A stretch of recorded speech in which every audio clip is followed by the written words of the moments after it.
안녕하십니까? 여러분과 함께 수업을 진행할 강사 이윤희입니다. 우리는 노인 일자리 사업으로 근무하시고 계시는 분들이 안전하게 근무하시는지, 어떤 사항이 개선되면 보다 안전하게 근무하실 수 있는지 알아보고자 합니다. 노인 일자리 사업 참여로 많은 분들이 자아 효능감이 오르고 우울증이 감소하였으며 삶의 질이 높아졌다고 설문을 통해 말씀해 주셨습니다. 노인 일자리 사업에 참여하신 분들 중에는 안전교육을 받으신 분도 계시고 받지 않은 분도 계십니다.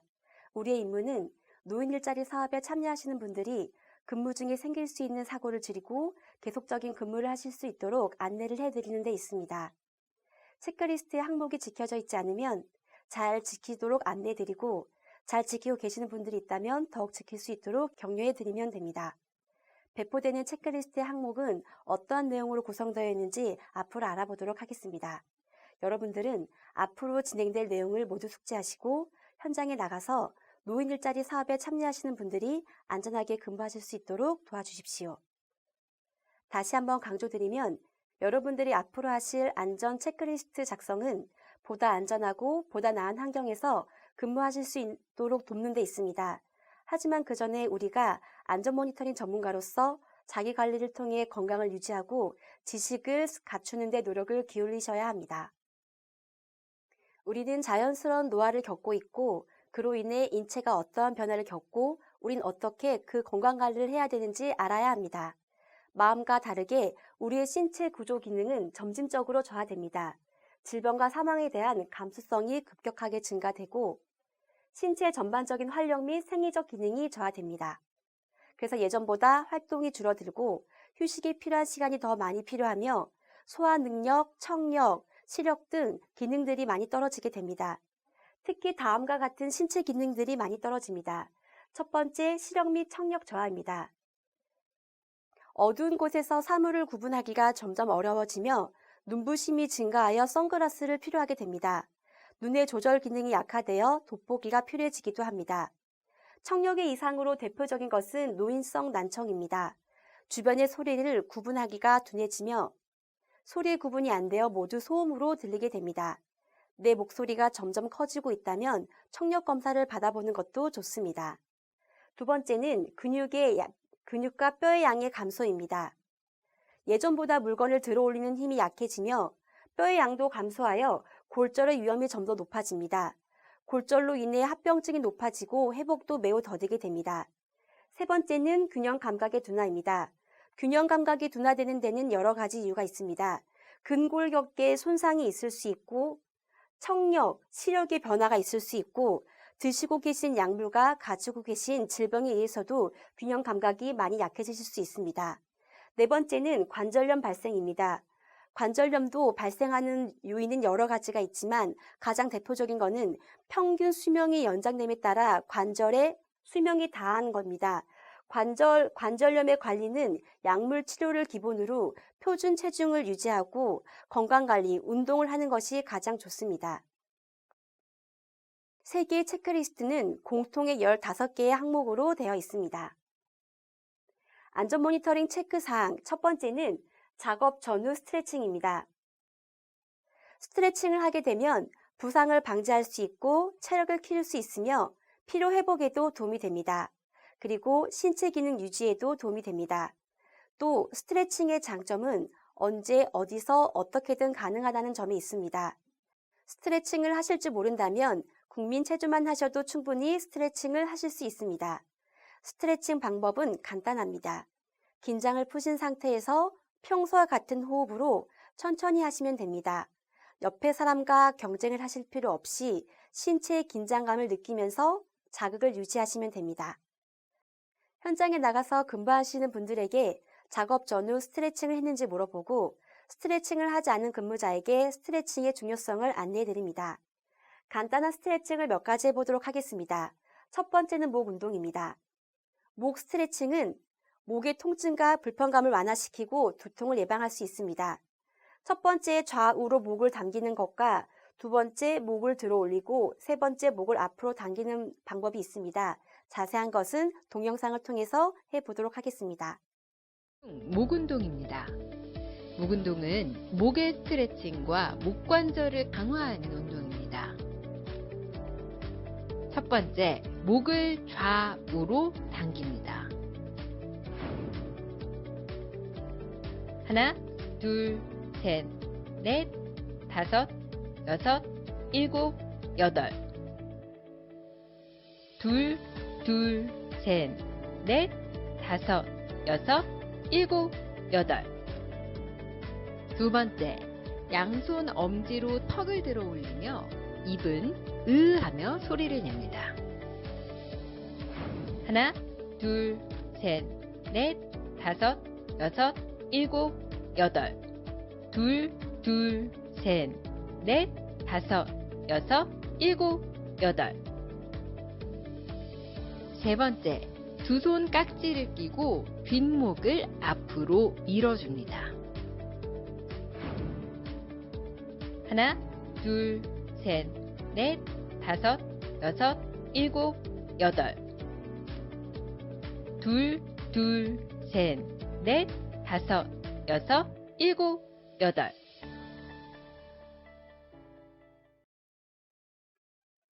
두 번째 스트레칭은 어깨 스트레칭입니다.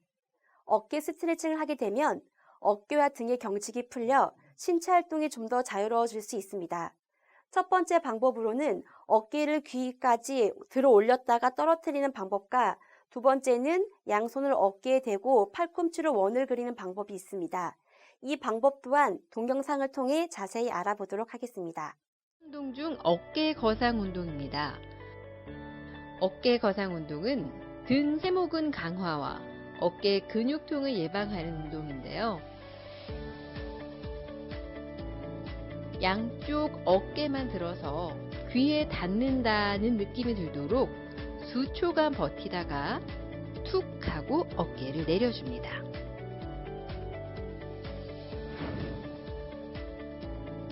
하나, 둘, 셋, 넷, 다섯, 여섯, 일곱, 여덟.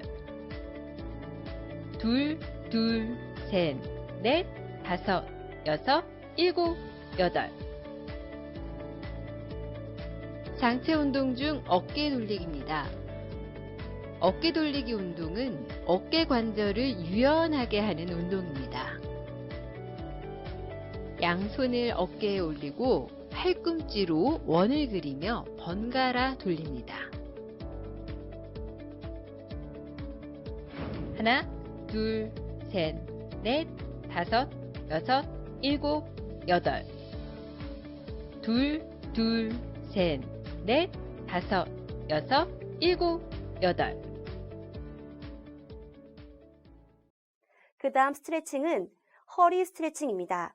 허리 스트레칭을 하게 되면 척추 주변의 근력을 강화시켜 척추 질환과 허리 디스크를 예방할 수 있습니다. 간단한 방법으로 앉은 상태에서 허리를 좌우로 돌리는 방법입니다. 이 허리 스트레칭 또한 영상을 통해 알아보도록 하겠습니다. 중 허리 돌리기입니다. 이 운동은 허리 통증을 예방하는 운동입니다.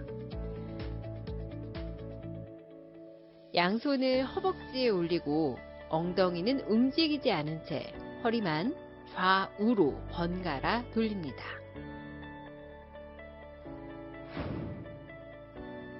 하나, 둘, 셋, 넷, 다섯, 여섯, 일곱, 여덟.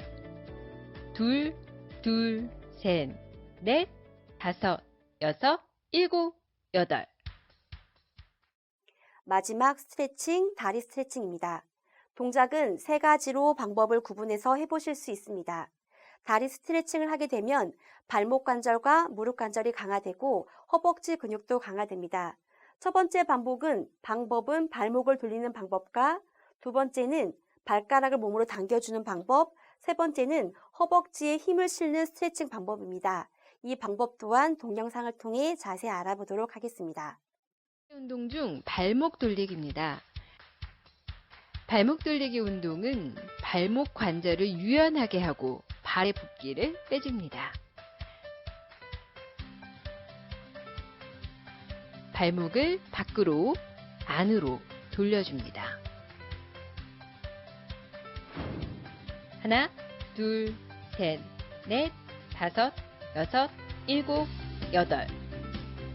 둘, 둘, 셋, 넷, 다섯, 여섯, 일곱, 여덟. 하체 운동 중 발차기입니다. 발차기 운동은 허벅지 앞 근육을 강화하고 무릎 관절을 강화하는 운동입니다. 발을 들어 올리며 발가락을 몸 쪽으로 당깁니다. 하나, 둘, 셋, 넷, 다섯, 여섯, 일곱, 여덟. 둘, 둘, 셋, 넷, 다섯, 여섯, 일곱, 여덟. 하체 운동 중 허벅지 들어 무릎치기 운동은 허벅지 뒷근육을 강화시키고 손발의 협응력을 증진시키는 운동입니다.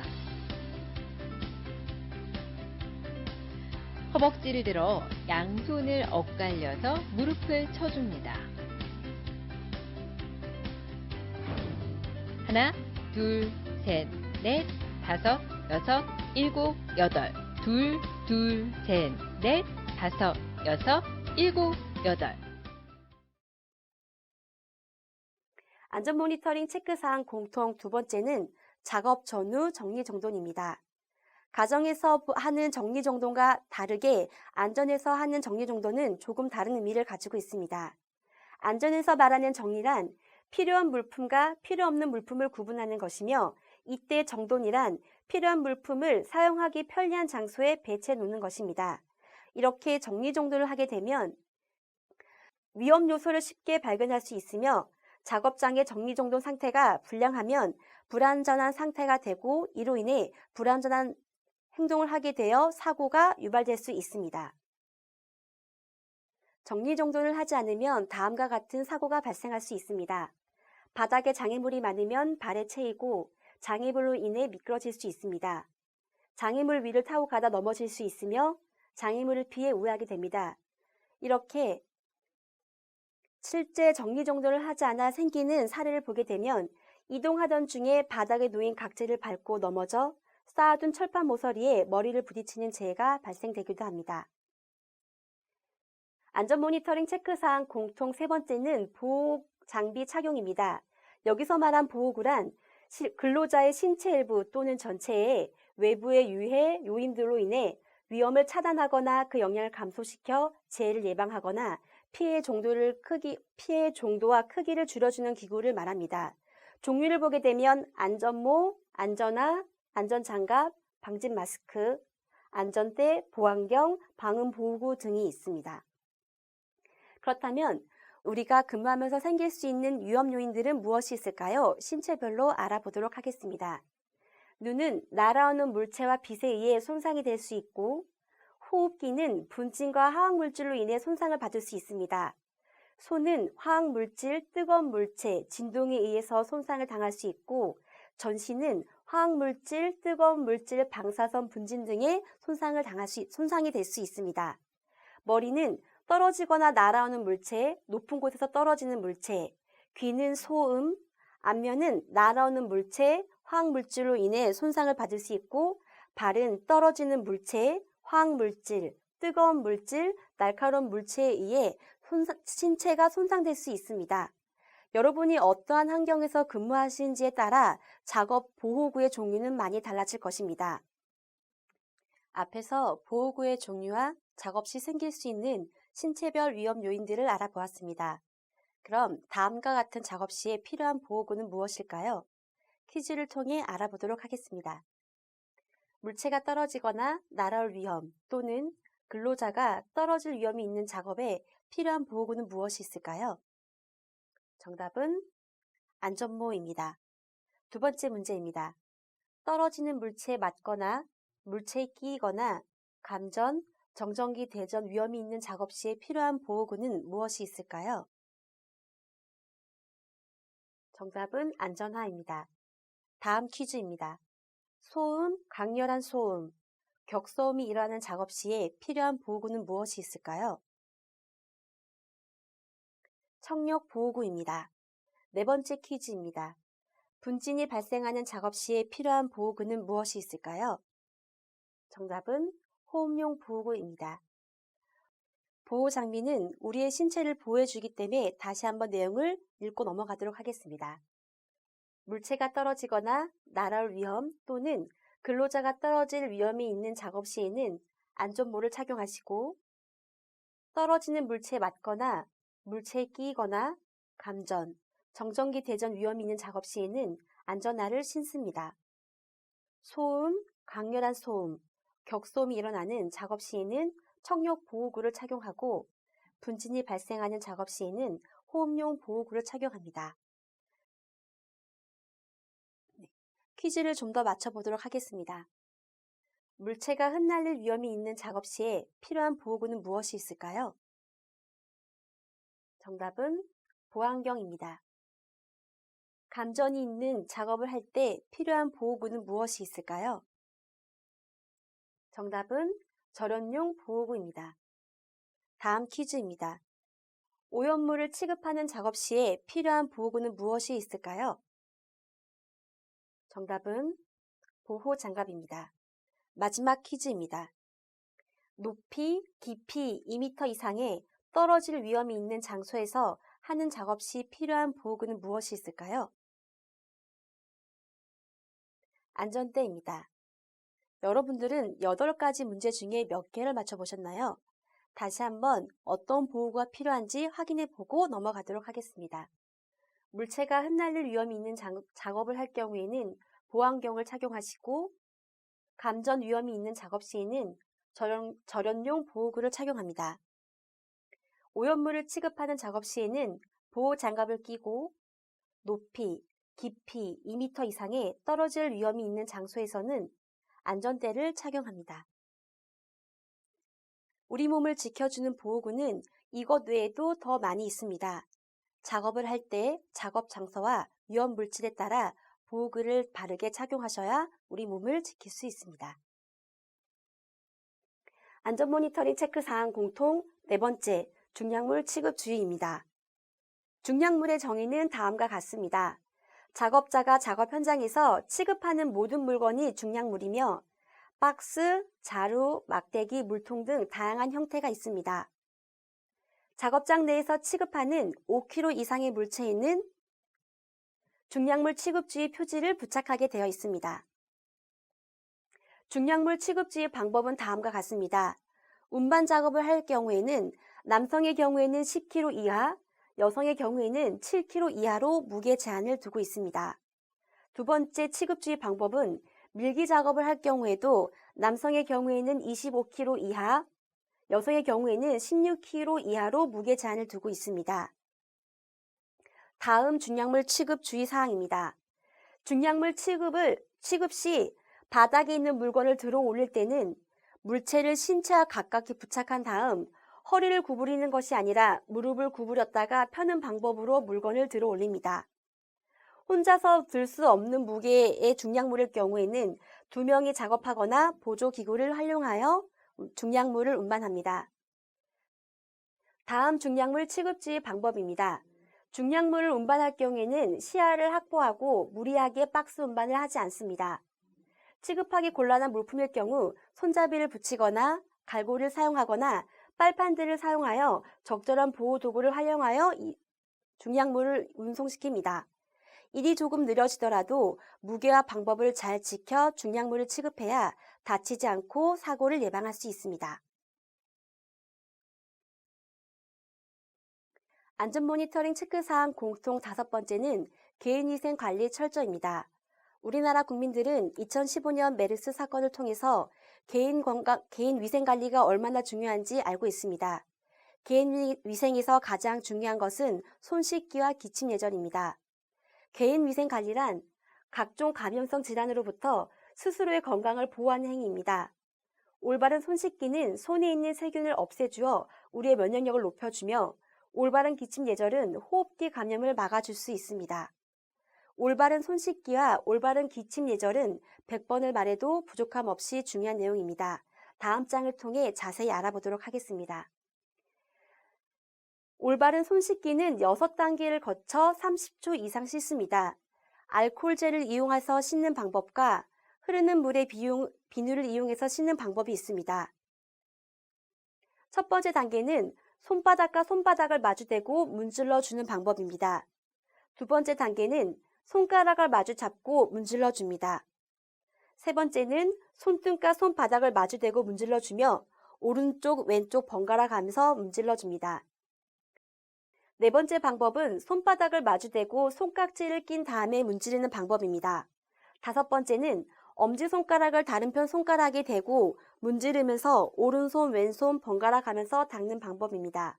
마지막 여섯 번째는 손가락을 반대편 손바닥에 두고 손톱 밑에 있는 세균을 없애주면서 손을 씻는 방법입니다. 6단계를 걸쳐 30초 이상 손을 씻어야 손에 보이지 않는 세균까지 없앨 수 있습니다. 이번에는 올바른 기침 예절입니다. 기침을 할 때는 옷 소매로 입과 코를 가리고 기침을 합니다. 좀 더 자세히 알아보도록 하겠습니다. 기침을 할 경우에는 코와 입을 휴지나 손수건을 통해서 가리고 기침을 합니다. 만약 휴지나 손수건이 없다면 옷 소매로 가리고 기침을 합니다. 기침 후에는 반드시 비누로 손을 씻습니다. 기침을 할 때 손으로 코와 입을 가리지 않는데 그 이유는 코와 입에서 나오는 침과 분비물들이 씻지 않은 손에서 다른 물건과 사람으로 전파되기가 쉽기 때문입니다. 그래서 기침할 때는 손을 쓰지 않고 옷 소매를 이용해서 기침을 하게 됩니다. 안전 모니터링 체크사항 공통 6번째는 개인 건강 관리 철저입니다. 나이가 들면서 우리 몸은 자연스럽게 노화를 겪게 됩니다. 시력이 떨어져 돋보기를 사용할 때가 있으며 햇빛에 민감해져서 선글라스를 사용하거나 밤이 되면 사물의 구분이 어려워질 수 있습니다.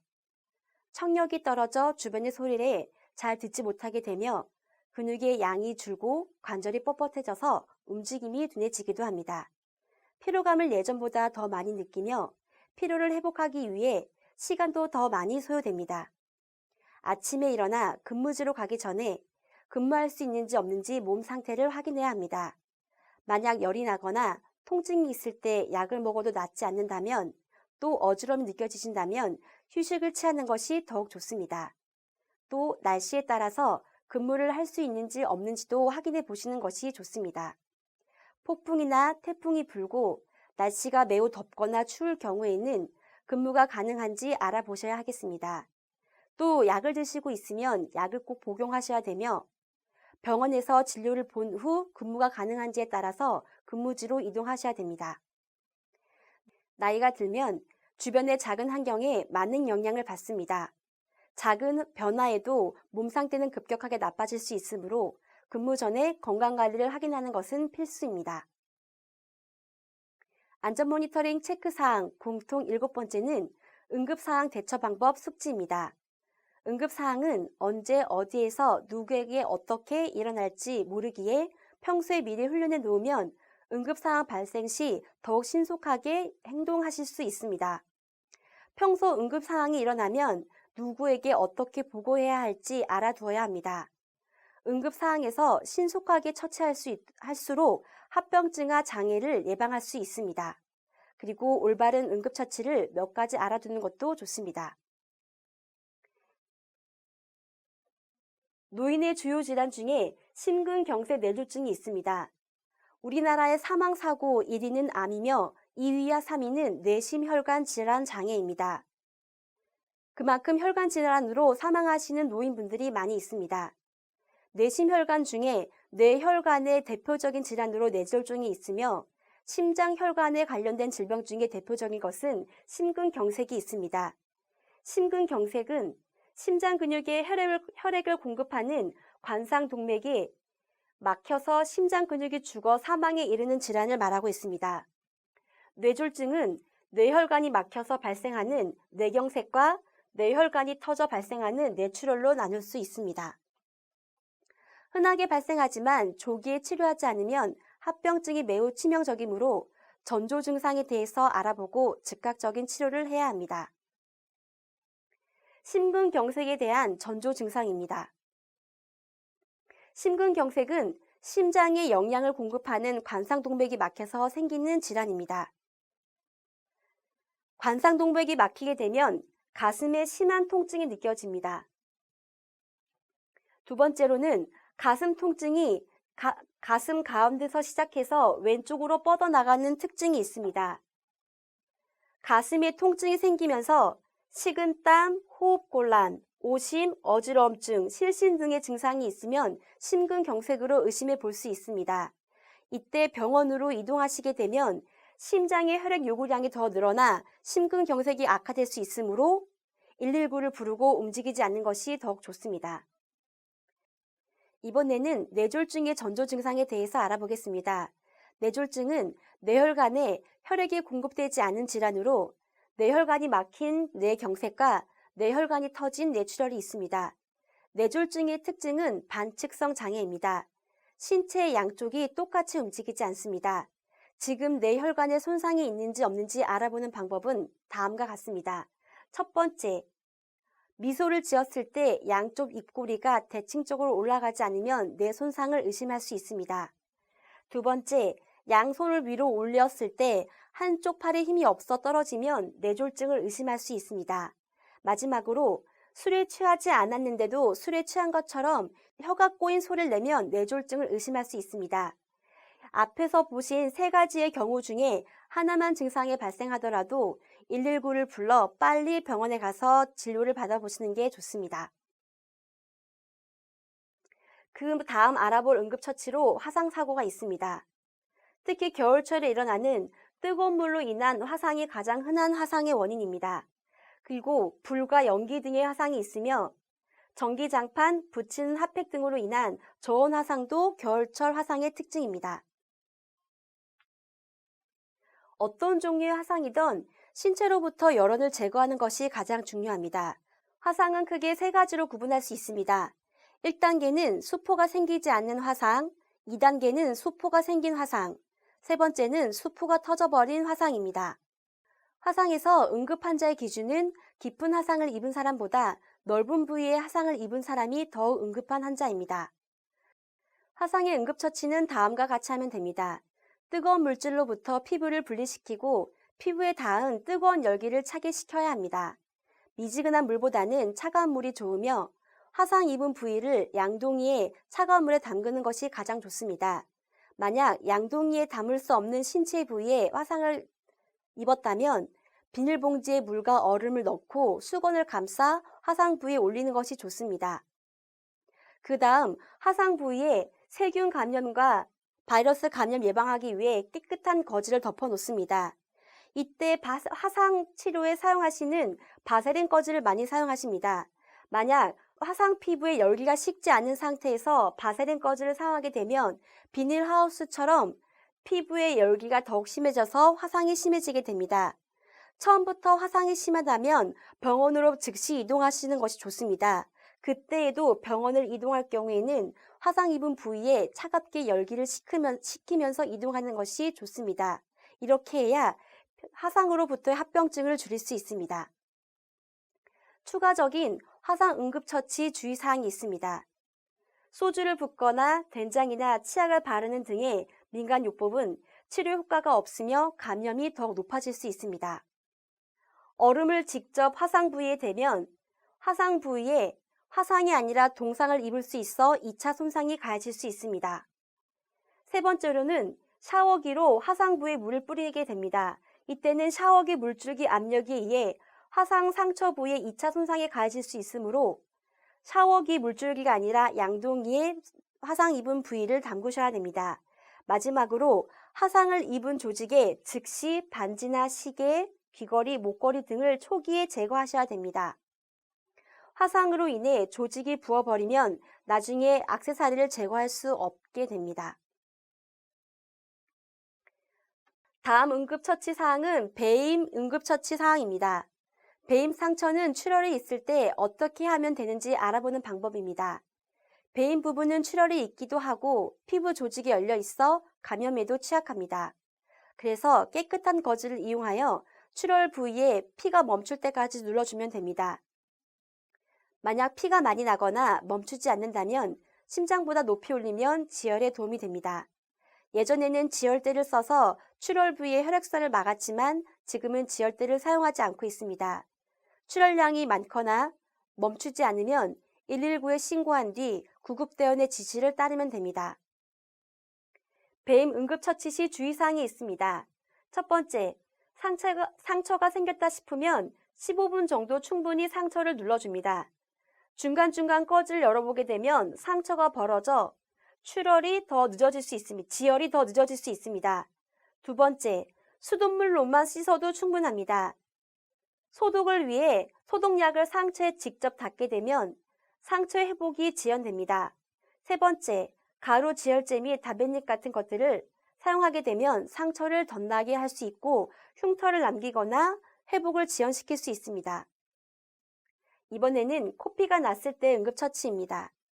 코피는 대부분 코 안의 점막이 약해져서 발생합니다. 그래서 적당한 압력으로 코를 누르게 되면 지혈이 가능합니다. 만약 코에서 피가 흐르는 형태가 아닌 뿜어져 나온 형태거나 어느 정도 시간이 지나도 출혈이 멈추지 않으면 119에 신고한 뒤 구급대의 지시에 따르면 됩니다. 예전에는 코피가 나게 되면 코를 잡고 고개를 들고 지혈을 했습니다. 그런데 고개를 들고 지혈을 하게 되면 코에서 흐른 피가 기도로 넘어가게 되면 폐렴을 유발할 수 있고 식도로 넘어가게 되면 위장 질환을 유발할 수 있습니다. 코피가 났을 때 바른 처치는 고개를 숙이고 엄지와 검지를 이용하여 콧볼이 아니라 콧잔 등을 누르시게 됩니다. 이때 호흡이 가능하십니다. 만약 외상으로 코피가 흐를 경우에는 통증으로 코를 만질 수 없습니다. 이때 코에 얼음찜질을 하게 되면 코 안의 혈관이 수축되어 지혈이 되며 통증 감소에도 도움이 됩니다. 마지막 응급처치 염자입니다. 고르지 않는 길을 가거나 갑작스러운 발의 충격에 의해 다치는 경우가 많습니다. 발목을 접지르게 되면 통증과 함께 발이 부어오르게 됩니다. 첫 번째는 발목이 움직이지 않도록 충분히 휴식을 취해줍니다.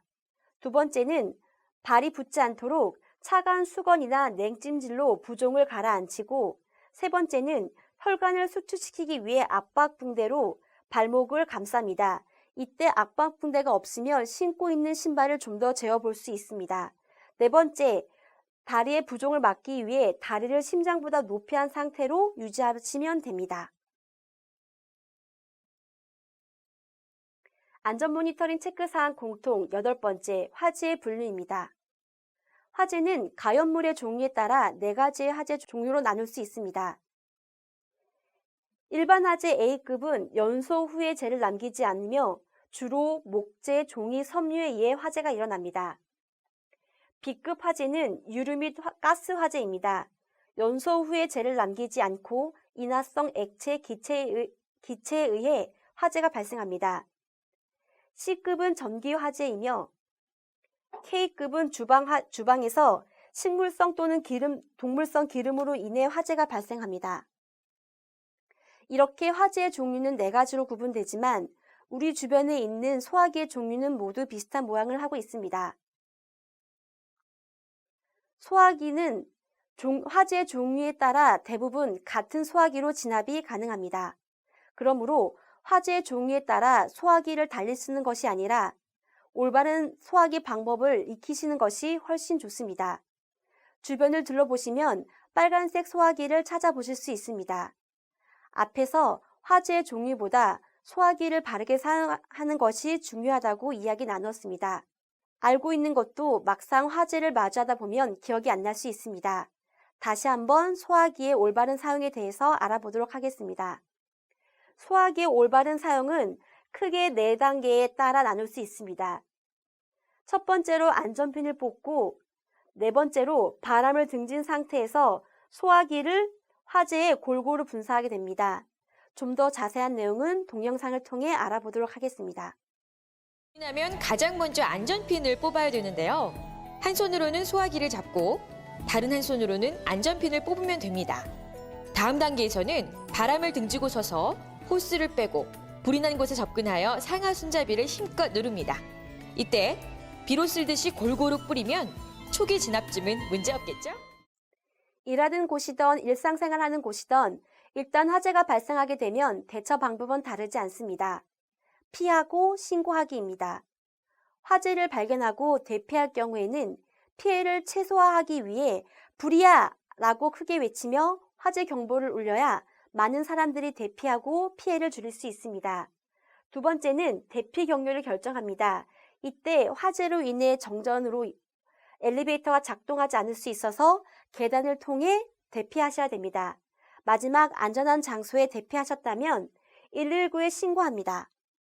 평소 가까운 비상구가 어디 있는지 익혀두시면 빠른 대피가 가능하며 뛰지 않고 차례차례 나가야 모두 안전하게 대피할 수 있습니다. 만약 먼저 나가겠다고 뛰다가 넘어지면 많은 사람들의 대피에 영향을 줄 수 있으니 차례차례 나가야 합니다. 화재 사고 대피 방법입니다. 대피를 하실 때는 화재를 피해 계단, 대피 공간, 경량 칸막이, 옥상으로 대피할 수 있습니다. 대피를 하는 과정에서 연기가 나는 공간을 지날 수 있고 옷에 불이 붙을 수도 있습니다. 대피하는 과정에서 코와 입을 통해 연기를 들어 마시지 않도록 손수건, 옷, 물휴지 등을 통하여 코와 입을 막고 이동합니다. 화재 시 연기는 대부분 위를 향하기 때문에 허리를 숙여 대피하시면 됩니다. 한 손으로는 코와 입을 막은 상태에서 나머지 손은 벽을 짚어가며 비상구를 통해 대피하시면 됩니다. 또 대피 중에 옷에 불이 붙게 되는 경우가 있습니다. 불은 위로 올라가는 성질이 있어 몸에 불이 붙게 되면 얼굴에 화상을 입을 수 있습니다. 만약 옷에 불이 붙었다면 두 손으로 얼굴을 가리고 바닥에서 뒹굴며 불을 꺼야 합니다. 화재 대피 훈련을 하실 경우에는 화재 대피 후 어느 장소에 모일지 정해야 합니다. 그래야 인원 파악이 가능하며 구급대원이 화재 속으로 들어가는 것을 막을 수 있습니다. 자세한 것은 동영상을 통해서 해보도록 하겠습니다. 화재 발생 시 행동 요령. 화재 경보가 울리면 비상 소집을 합니다.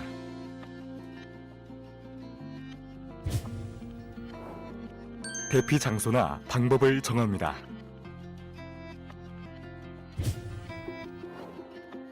신속히 대피합니다. 대피한 후 119에 신고를 합니다. 대피 후 인원을 확인합니다. 연기나 불을 발견하면 주변에 화재 사실을 알립니다. 불을 끌지 대피할지 신속하게 판단합니다. 불을 끌 수 없다면 신속히 대피합니다. 생활 속 철저한 대비로 화재를 예방하고 화재 시 신속하고 올바른 대처로 여러분의 생명과 안전을 지키세요. 생활 속 철저한 대비로 화재를 예방하고 화재 시 신속하고 올바른 대처로 여러분의 생명과 안전을 지키세요. 안전 모니터링 체크사항 공통 9번째, 전기 안전 및 감전사고 예방입니다. 전기는 안전하게 사용할 경우 매우 편리하게 사용할 수 있지만 안전수칙을 지키지 않을 경우 매우 위험하게 됩니다. 감전사고를 예방하기 위해서는 다음과 같은 대표적인 4가지 사항을 준수하시면 됩니다. 알고 계시는 기본 사항입니다. 첫 번째, 젖은 손으로 플러그와 스위치를 잡지 않습니다. 우리 몸은 물에 젖을 경우 인체의 저항이 낮아져 감전의 위험이 더욱 높아질 수 있습니다. 두 번째는 반드시 플러그의 몸통을 잡고 플러그를 분리해야 합니다. 만약 전선을 잡아당기게 되면 전선 안에 있는 구리선이 끊어져 감전 사고가 생길 수 있습니다. 세 번째는 문어발식 배선을 피해야 합니다. 전선마다 전기가 흐를 수 있는 양이 정해져 있기 때문입니다. 마지막 4번째는 전선이 손상된 경우에는 반드시 교체 후에 사용해야 합니다. 괜찮겠지 하는 마음으로 사용하다 감전 및 합선의 원인이 될 수 있습니다.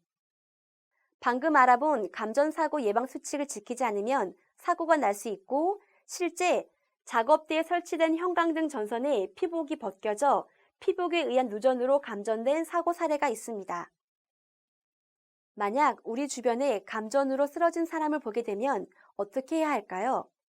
보통 쓰러진 사람에게 다가가 괜찮은지 몸에 손을 대어 보는데 이럴 경우 같이 감전으로 사고를 당할 수 있습니다. 누군가를 도울 때는 주변의 환경이 안전한지 알아보는 것은 매우 중요합니다. 섣불리 도우려다가 응급 환자가 2명으로 늘 수 있고 119에 신고할 수 있는 사람이 없어지기 때문입니다. 전기를 사용하는 대부분의 근무 현장에서 누군가 쓰러진 것을 보았을 때 첫 번째는 전원을 차단하는 것입니다. 두 번째는 쓰러진 사람 주변에 전선을 제거해야 되는데 이때 나무, 봉, 고무 장갑 등 저런 채를 이용하여 분리합니다. 안전 모니터링 체크사항 공통 10번째, 안전보건 표지입니다. 자동차를 운전하거나 길을 걸을 때 우리는 주변에서 많은 표지들을 볼 수 있습니다. 표지는 우리에게 많은 정보를 제공하며 수많은 위험 요인으로부터 우리 몸을 지키도록 미리 안내해주는 표지입니다. 색깔을 보면서도 어떤 위험이 있는지 알 수 있습니다. 빨간색은 금지 경고를 뜻하는 색이며 노란색은 경고, 파란색은 지시, 초록색은 안내를 표시해주는 색깔입니다. 그림으로 보면 더욱 이해하기 쉽습니다. 첫 번째 그림은 차량 통행 금지 표시입니다. 두 번째는 낙하물 경고 표시입니다. 세 번째 파란색은 보안경 착용 지시 표지입니다. 마지막 네 번째는 응급 구호 표지 안내 표지입니다. 앞에서 빨간색은 금지와 경고의 표시를 알려준다고 했습니다. 이번엔 빨간색으로 되어 있으니 금지와 경고에 대한 안내 표지판입니다. 다음은 무엇을 나타내는 건지 한번 맞춰보도록 하겠습니다. 손바닥 그림이 그려져 있고 빨간 원 안에 대각선 빨간 선이 있습니다. 어떤 안전 표지판일까요? 정답은 사용 금지입니다. 관계자 외에는 사용 또는 조작을 금지합니다. 다음 퀴즈입니다. 사용 금지 표시와 똑같이 빨간색 원 안에 대각선 선이 그어 있고 까만색 화살표가 되어 있습니다. 어떤 안전 표지판일까요? 정답은 출입 금지입니다. 퀴즈를 더 맞춰보도록 하겠습니다. 노란색은 경고를 나타내는 색입니다. 안전 표지판을 보고 무엇을 안내하는 건지 알아보도록 하겠습니다. 첫 번째 안내 표지판입니다. 노란색의 경고를 표시하고 있고 사람이 어떤 판 위에 올라가서 허우적거리는 모습을 볼 수 있습니다. 어떤 안전 표지판일까요? 정답은 미끄럼주의입니다. 바닥이 미끄러워 넘어질 위험이 있을 경우 표시하는 안내 표지판입니다. 다음 퀴즈입니다. 사람이 그려져 있고 옆에 계단 모양이 있습니다. 어떤 안전 표지판일까요? 정답은 계단주의입니다. 계단이 있어 헛디디거나 미끄러질 위험이 있을 경우 부착하는 표지판입니다. 다음 퀴즈를 더 맞춰보도록 하겠습니다. 톱니바퀴처럼 생긴 두 개의 물체 사이에 손가락이 끼어 있습니다. 어떤 안전 표지판일까요? 끼임 주의 안내 표지판입니다. 회전체에 의한 손가락 끼임의 위험이 있을 경우 안내하는 안내 표지판입니다. 다음은 사람이 뒤로 넘어가는 모양의 안내 표지판 그림을 볼 수 있습니다. 어떤 안전 표지판일까요? 정답은 추락주의입니다. 계구부 등의 추락 위험이 있는 장소에 설치하는 안전 표지판입니다. 더 한번 맞춰보도록 하겠습니다. 노란색 삼각형 안에 손바닥에 그려져 있고 날카로운 것에 피를 흘리는 그림이 있습니다. 어떤 안내 표지판일까요? 정답은 찔림주의입니다. 날카로운 물체에 의한 찔림 위험이 있을 때 표시하는 안내 표지판입니다. 다음은 노란 삼각형 안에 까만색 번개 표시가 되어 있는 안내 표지판입니다. 어떤 안전 표지판일까요? 정답은 고압 전기 경고 표지판입니다. 전기에 의한 감전지의 위험이 있을 때 사용하는 안내 표지판입니다. 파란색은 지시를 나타내는 안내 표지판입니다. 파란 동그라미 안에 장갑 2개가 보여집니다. 어떤 안전 표지판일까요? 정답은 안전장갑 착용 표지판입니다. 안전장갑을 착용해야 하는 작업 또는 출입이 안전장갑을 착용해야 출입이 가능한 장소에 부착되어 있는 지시 안내 표지판입니다. 다음 안내 표지판을 보겠습니다. 사람 얼굴이 그려져 있고 모자를 쓴 모양으로 되어 있습니다. 어떤 안전 표지판일까요? 정답은 안전모 착용 안내 표지판입니다. 안전모를 착용해야 작업을 할 수 있고 출입이 가능하다는 걸 안내해주는 안내 표지판 그림입니다. 이번에는 안내를 알려주는 표지의 녹색 안내 표지판입니다. 첫 번째 그림은 병원을 뜻하는 십자가에 들것 모양이 그려져 있습니다. 어떤 안전 표지판일까요? 정답은 들것입니다. 쓰러진 사람을 응급상황에서 이송할 때 들것이 있는 표시에 가면 환자를 들고 119로 이송할 수 있습니다. 두 번째 안내 표지판입니다. 들것과 똑같이 병원 마크가 있고 물이 떨어지는 모양의 눈이 그려져 있습니다. 어떤 안전 표지판일까요? 세안장치 표지판입니다. 작업 중에 눈에 이물질이 들어가거나 위험물질이 눈에 들어왔을 경우 눈을 세척할 수 있는 장소를 안내해주는 안내 표지판입니다. 안전 모니터링 체크 공통의 11번째는 안전교육 실시입니다. 안전은 우리 몸을 지키고 안전한 환경을 만드는데 아주 중요한 상태입니다. 만약 안전하지 않은 상태라 하더라도 어떤 환경이 안전하지 않은지 알고 좀 더 안전한 환경으로 바꾸려는 노력은 교육에서 시작됩니다. 안전교육을 받은 사람과 받지 않은 사람은 평소에는 차이가 없을지 몰라도 위험한 상황이 생겼을 때 어떻게 행동해야 안전한지 큰 차이를 보입니다. 만약 안전교육을 받지 않았다면 빠른 시일에 받을 수 있도록 또 안전교육을 받은 사람은 안전하도록 노력해야 함을 격려해야 합니다. 안전모니터링 체크사항 공통 12번째는 끼임 사고 예방입니다.